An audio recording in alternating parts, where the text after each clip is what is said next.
Aus dem Rathaus kommen knirschende oder schleifende Geräusche.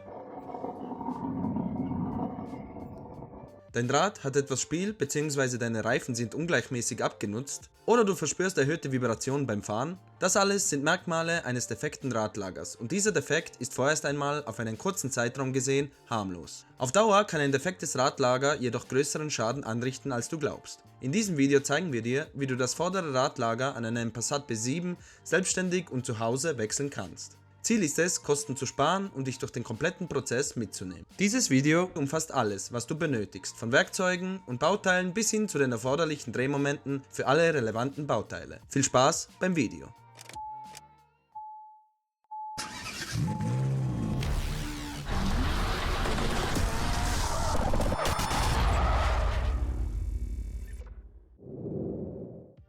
Um dir zu 100% sicher zu sein, dass es sich bei dem Problem um das Radlager handelt, solltest du dir unseren kurzen Beitrag auf der Webseite zum Thema Symptome und Ursachen eines defekten Radlagers durchlesen. Dort zählen wir dir alle aussagenkräftigen Symptome sowie die Ursachen eines defekten Radlagers auf und reden ein wenig über die Gesamtkosten.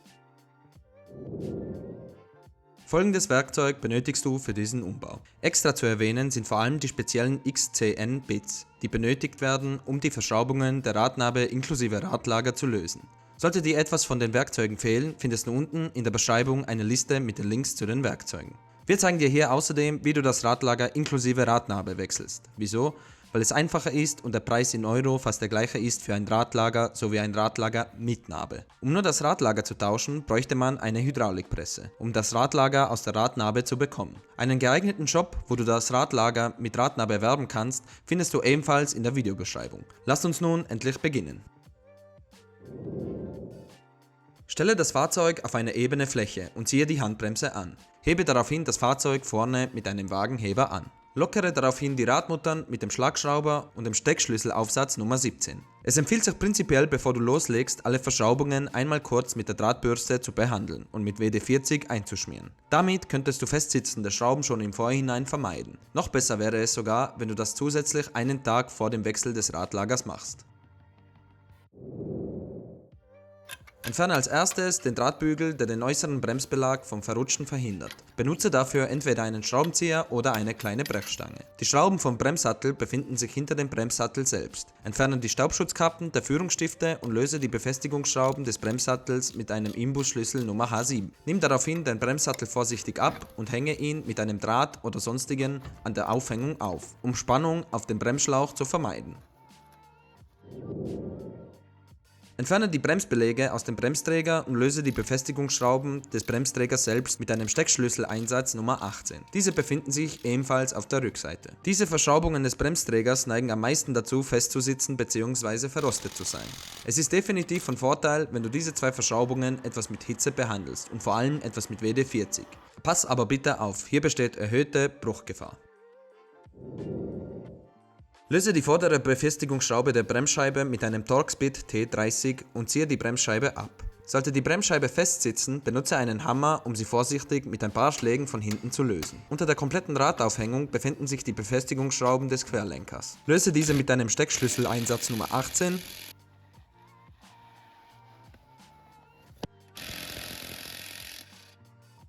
und stecke den Querlenker aus der Radaufhängung aus, um schlussendlich freien Zugang von hinten zu erhalten.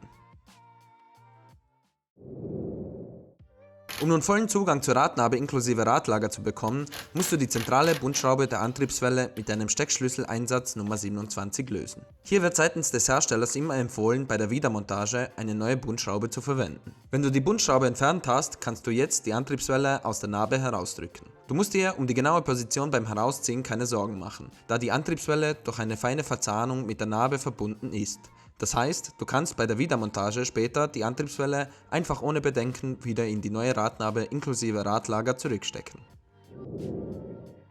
Die Radnabe halten insgesamt 4 Befestigungsschrauben von hinten. Diese kannst du mit Hilfe spezieller Bits lösen, die nicht gerade Standard in jedem Werkzeugkasten sind. Es handelt sich hier um XZN-Bits, die das Radlager inklusive Radnabe beim Passat B7 halten.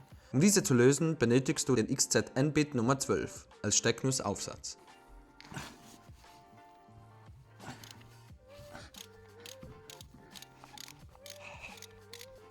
Ziehe die Radnabe zusammen mit dem Radlager von der Achse ab. Hier kann es gut sein, dass du den Hammer und etwas WD-40 gebrauchen kannst.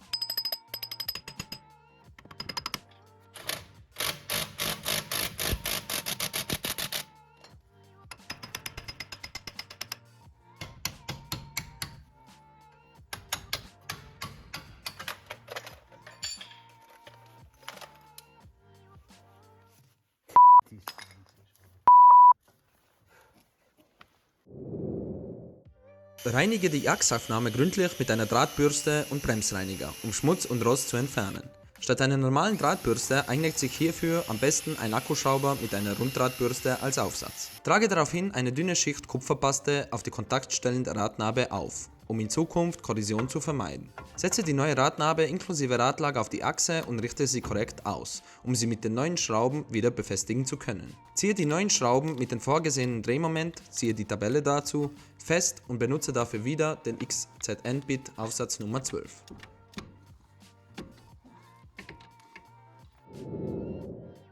Die Wiedermontage erfolgt natürlich in umgekehrter Reihenfolge zur Demontage, mit der Ausnahme, dass du auf die unten in der Tabelle angeführten Drehmomente achten solltest.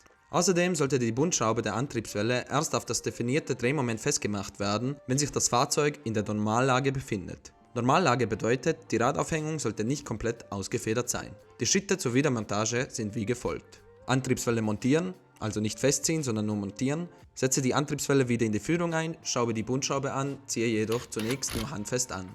Querlenker befestigen, montiere den Querlenker wieder an seinen Platz und ziehe die Befestigungsschrauben mit dem entsprechenden Drehmoment aus der Tabelle unten fest. Bremsscheiben montieren, setze die Bremsscheibe auf und befestige sie mit der Torx-Schraube T30. Bremsträger und Bremssattel montieren. Schraube den Bremsträger wieder mit einem Steckschlüssel Einsatz Nummer 18 an und ziehe ihn mit dem richtigen Drehmoment fest. Setze die Bremsbeläge ein und montiere den Bremssattel mit einem Imbusschlüssel Nummer H7. Vergesse nicht, die Führungsstifte zu schmieren, bevor du sie wieder einsetzt. Rad montieren und das Auto absenken. Setze das Rad auf und schraube die Radmuttern handfest an. Das Auto kannst du nun vom Wagenheber nehmen, damit es in seinen eingefederten Zustand kommt, also in die Normallage.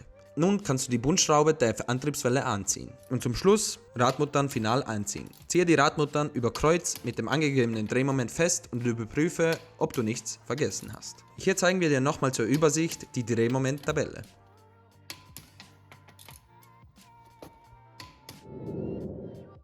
Das Wechseln des Radlagers beim VW Passat B7 ist eine anspruchsvolle, aber machbare Aufgabe für jeden erfahrenen Heimwerker. Mit der richtigen Vorbereitung und den passenden Werkzeugen kannst du das Problem selbst beheben und enorme Kosten sparen. Ein Hindernis für diese Reparatur ist definitiv die Abbruchgefahr der Schrauben. Vor allem die des Bremsträgers. Verschraubungen verrosten und verkallen mit der Zeit, vor allem wenn die Drehmomente bei früheren Reparaturen nicht eingehalten wurden. Daher solltest du beim Lösen von festen Schrauben immer mit etwas Hitze, Schmiermittel wie WD-40 und vor allem mit Geduld rangehen. Der restliche Prozess beim Radlagerwechseln ist unserer Meinung nach mit dieser Anleitung ein Kinderspiel für einen erfahrenen Hobbyschrauber. Dennoch solltest du, falls du dich selbst nicht als erfahrenen Hobbyschrauber einstufst oder prinzipiell Zweifel hast, einer Werkstatt den Wechsel des Radlagers überlassen. Diese Anleitung dient lediglich als Hilfestellung und fordert niemanden auf, selbst am Auto zu schrauben. Vielen Dank fürs Zuschauen und bis zum nächsten Mal.